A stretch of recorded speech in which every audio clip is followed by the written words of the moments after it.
5 چیزیں بنیادی ہیں۔ پہلی ہے لا الہ الا اللہ محمد الرسول اللہ۔ یہ کلمہ پہچان پیدا کرتا ہے، اللہ کا تعارف ہوتا ہے، اللہ کے نبی کا تعارف ہوتا ہے کہ اللہ کون ہے۔ ہماری بدقسمتی ہے کہ ہم کلمہ تو پڑھ چکے ہیں، جانتے نہیں ہیں اللہ کون ہے۔ کلمے کے بعد نماز ہے، نماز ہے، نماز ہے۔ میرے نبی نے فرمایا جعلت قرۃ عین فی الصلاۃ، میری آنکھوں کی ٹھنڈک نماز۔ کیا آپ نے صرف رمضان میں نماز فرض کی تھی؟ کیا صرف جمعے کی نماز فرض کی تھی؟ کیا آپ 5 نمازوں کے امام نہ تھے؟ کیا آپ نے 5 نمازیں خود نہیں پڑھائیں؟ جب دنیا سے جانے کا وقت آیا اور بیماری نے اٹھنے نہ دیا تو پھر صدیق کو حکم دیا میرے مصلی پہ کھڑے ہو کے نماز پڑھا۔ پہلا سوال نماز ہے۔ کربلا میں معاف نہیں ہے تو کمرے میں معاف کیسے ہوگی؟ کربلا میں معاف نہیں ہے تو گھر میں معاف کیسے ہوگی؟ دفتر میں معاف کیسے ہوگی؟ اسلام کا دوسرا رکن نماز ہے، جو بڑی مظلوم ہے کہ چھوڑی جا چکی ہے۔ نقش توحید کا ہر دل پہ بٹھایا ہم نے، زیر خنجر بھی یہ پیغام سنایا ہم نے۔ کبھی امت کی یہ شان تھی، ایک ہی صف میں کھڑے ہو گئے محمود و عیاض، نہ کوئی بندہ رہا نہ کوئی بندہ نماز۔ آ گیا عین لڑائی میں اگر وقت نماز، قبلہ رو ہو کے کھڑی ہو گئی قوم ہجر۔ انہوں نے جنگوں میں نماز نہیں چھوڑی تھی، آئیے کھانے پہ نماز چھوڑ رہے ہیں، دفتر پہ نماز چھوڑ رہے ہیں، کاروباری ڈیلنگ پہ نماز چھوڑ رہے ہیں۔ نماز نہ چھوڑنا، نماز نہ چھوڑنا۔ نماز بندے اور رب کے درمیان ایک تعلق پیدا کرتی ہے، تعلق پیدا کرتی ہے، تعلق پیدا کرتی ہے۔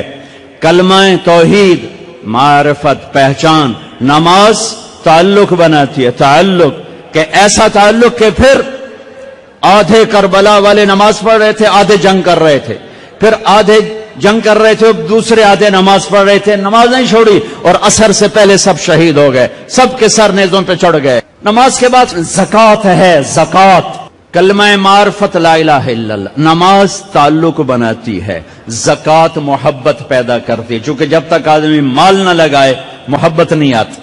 پیسہ لگتا ہے تو محبت پیدا ہوتی، پیسہ نہ لگے پیار نہیں پیدا ہوتا۔ جہاں پیسہ لگاؤ گے وہاں پیار ہوگا۔ ایک صحابی نے کہا یا رسول اللہ موت سے ڈر لگتا ہے، کہا پیسے ہیں؟ کہا جی ہیں۔ کہا اللہ کے نام پہ لگا دے، جہاں پیسہ جاتا ہے وہاں دل بھی چلا جاتا ہے۔ جب تو پیسہ آگے بھیجے گا تو تیرا آگے جانے کو جی چاہے گا۔ میرا مالدار آج کل بخیل ہے، جب اللہ ناراض ہوتا ہے تو پیسہ بخیلوں کو دے دیتا ہے، جب اللہ راضی ہوتا ہے تو پیسہ سخیوں کو دے دیتا ہے۔ اللہ کے راضی ہونے کی کیا نشانی؟ پیسہ سخیوں کے پاس ہوگا۔ اللہ کے ناراض ہونے کی کیا نشانی؟ پیسہ بخیلوں کے پاس ہوگا۔ ایک ہوتا ہے بخیل اور ایک ہوتا ہے بخیل دا بھی دادا، پردادا، اس کو کہتے ہیں شحیح، شح، وَمَن یوق شح نفسہ وَأَمَّا مَن بَخِلَ وَاسْتَغْنَىٰ، دونوں لفظ قرآن نے استعمال کیے ہیں۔ بخیل کون ہے؟ جو خرچ نہ کرے، اوروں پر زکوٰۃ نہیں دے رہا، اوروں پر خرچ نہیں کر رہا، اپنے اوپر بھی خرچ کرتا ہے، اپنی فیملی پر بھی خرچ کرتا ہے، لیکن اوروں کو دمڑی دیتے ہوئے اودی چمڑی لے جاندی ہے، اس کو کہتے ہیں بخیل۔ ایک ہے بخیل دا پردادا، شحیح، یہ کون ہے نصیبوں کا مارا؟ یہ وہ ہے جو نہ اپنے اوپر خرچ کرتا ہے، نہ بچوں پہ خرچ کرتا ہے، نہ بیوی پہ خرچ کرتا ہے۔ غریب تا غریب رہ گیا، وہ بیوی پترا تے بھی نہیں خرچ کریں دا، اپنے بس صرف گنی رکھ دا، لکھ ہو گیا، کروڑ ہو گیا، 10 کروڑ ہو گیا، 20 کروڑ ہو گیا، 30 کروڑ ہو گیا، 1 ارب ہو گیا، 1 خرب ہو گیا، تے جا نام مراد قبر جٹھا تے پیسہ مڑ پترا دے کول۔ یہ بڑا بد نصیب ہے، یہ بڑا بد نصیب ہے جو اپنے پیسے سے بھی خود محروم ہے۔ اس سے بڑا بد نصیب کون ہوگا جو اپنی دولت سے محروم ہو؟ اس سے بڑا بد نصیب کون ہوگا جسے اللہ دے اور وہ خرچ نہ کرے؟ 82 دفعہ قرآن میں آیا ہے خرچ کرو، خرچ کرو، خرچ کرو، سخی بنو۔ اللہ کی سخی سے دوستی ٹوٹتی نہیں اور کنجوس کے ساتھ دوستی لگتی نہیں۔ عبید اللہ بن عباس اہل البیت ان کی سخاوت کے چرچے تھے۔ کسی نے پوچھا آپ نے اپنے سے بڑا سخی بھی دیکھا ہے؟ کہنے لگے ہاں دیکھا ہے۔ کہاں؟ کہا میں سفر میں تھا، بارش شروع ہو گئی، صحرا تھا، ایک بدو کا جھونپڑا ملا، میں نے کہا پردیسیوں کا آؤ، اس نے پورا اونٹ ذبح کر دیا، 2 ہم آدمی اس نے اونٹ ذبح کر دیا۔ میں حیران پریشان، پورا اونٹ ذبح کر دیا، ہمیں کھلایا، بارش چل رہی، اگلے دن دوسرا ذبح کر دیا۔ اور میں کہ حالی تک کل اللہ اتنا گوشت پہ آئے تے اے کیوں کیتی جانا ہے؟ میں پرانے نو کدی بیا گوشت نہیں کھوایا تازہ، میں نے مہمانوں کو کبھی باسی گوشت نہیں کھلایا۔ تیسرا دن آیا، بارش تھی، تیسرا اونٹ ذبح کر دیا۔ کہ میں 7 دن بارش ہوتی رہی، میں وہاں پھنسا رہا، روزانہ نیا اونٹ ذبح کر کے مجھے کھلاتا رہا۔ انہیں کتنا کھاونا ہے؟ 1 سیر 2 سیر؟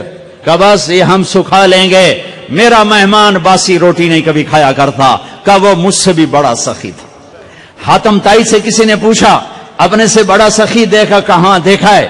ایک رات سفر میں تھا، رات ہوئی، ایک نوجوان بدو کے گھر اترے، اس نے بکرا ذبح کیا اور اس کا گوشت بنایا، اس کی سری لایا تو میرے منہ سے نکلا سری بڑی بڑھیا بنی ہوئی ہے۔ اس کے بعد ہمیں نہیں پتا، اور اس سریاں لا کے بھون کے کھلاتا رہا۔ جب صبح ہوئی تو ہم نے دیکھا 100 بکرے ذبح کر کے ہمیں کھلا دیے تھے، کل کائنات اس کی 100 بکرے تھے۔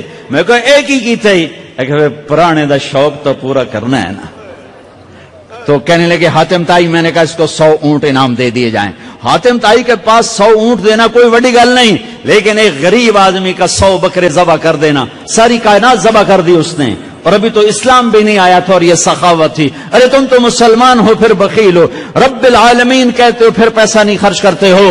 اس کو چھٹی نہ ملی جس نے سبق یاد کیا، عاشق ہوں میں عشق کمیں دل رکھیں وانگ پہاڑاں ہو، سہ بدیاں 1000 علامیں کر جانے باغ بہاراں ہو، منصور جے چک سولے دیتے جڑے واقف کل اسراراں ہو، سجدیوں سر چائیں نبا ہو توڑے کافر کہن ہزاراں ہو، عاشق سوئی حقیقی جڑا قتل معشوق دے مننے سر نو جوڑے تے